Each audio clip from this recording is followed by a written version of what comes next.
जय हिंद। इस वीडियो में हम बात करेंगे पास्ट परफेक्ट कॉन्टिन्यूअस की।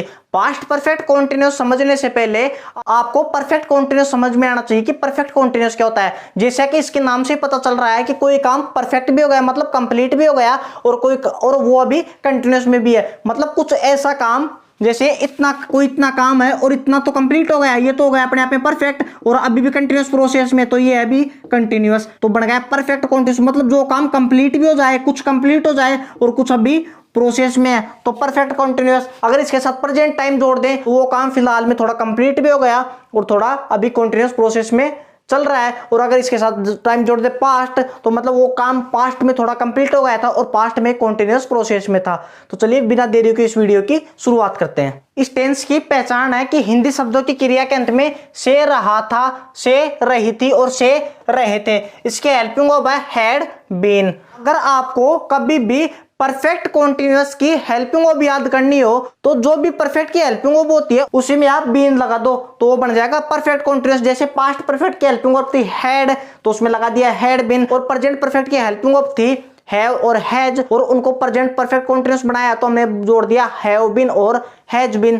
कॉन्टिन्यूअस दिखाने के लिए हमेशा वर्ब के फर्स्ट फॉर्म में आईएनजी, और इस से का मतलब आपको पता है कि से का मतलब होता है टाइम।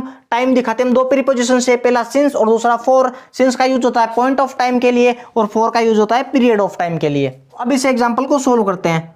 कौन 2 घंटे से फुटबॉल खेल रहा था? वह है सब्जेक्ट। खेलना वर्ब। क्या खेल रहा था? Football object. कब खेल रहा था? 2 घंटे से, तो एडवर्ब ऑफ टाइम। तो ही हेल्पिंग वर्ब हैड, इसके बाद में बीन, पल्ले में आईएनजी, फुटबॉल 2 घंटे से फॉर 2 आवर्स। अब इसके कुछ और एग्जांपल सोल्व करते हैं।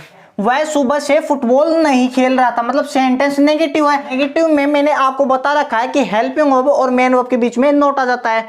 तो सबसे पहले तो सब्जेक्ट है वह है, खेलना वर्ब, क्या खेल रहा था? फुटबॉल ऑब्जेक्ट, कब से? सुबह से, तो एडवर्ब ऑफ टाइम, तो ही हैड। अब एक चीज याद रखना कि ये जो हैड बीन है ना, ये एक हेल्पिंग ऑफ एक है या दो, तो ये है दो हेल्पिंग ऑफ। हैड बीन दो हेल्पिंग ऑफ है। तो हमेशा जो मेन हेल्पिंग ऑफ होते हैं, जो शुरुआत में हेल्पिंग ऑफ आ जाते हैं, कभी भी अगर आपके पास 2 हेल्पिंग वर्ब हो जाती हैं तो उनके बीच में आप नोट लगा दिया करें, तो उनके बीच में नोट आ जाएगा had not been, had not been. उसी तरह ही हैड यहां पर आ जाएगा नॉट बीन, पहले में आईएनजी, फुटबॉल, सिंस, सुबह से के लिए आ जाएगा सिंस मॉर्निंग। अब अगला एग्जांपल को सोल्व करते हैं। क्या वह 2 बजे से खाना पका रही थी? सेंटेंस है इंटेरोगेटिव और इसमें नहीं भी आ रहा है तो इंटेरोगेटिव नेगेटिव। तो सब्जेक्ट, पकाना वर्ब, खाना ऑब्जेक्ट, 2 बजे से एडवर्ब ऑफ टाइम। तो हेल्पिंग ऑफ शुरुआत में आ जाएगी हैड, अकेली हैड शुरुआत में आएगी या हैड बीन शुरुआत में आएगी? आपका जवाब मिल रहा है कि 2 हेल्पिंग वर्ब है, इसलिए जो मेन हेल्पिंग वर्ब है वो ही शुरुआत में आएगी हैड सी। इसके बाद में आ जाएगा सब्जेक्ट के बाद नोट बीन, कुक में आईएनजी, कुकिंग, फूड। 2 बजे से, 2 बजे फिक्स हो गया तो सिंस 2 o'clock, लास्ट में क्वेश्चन मार्क।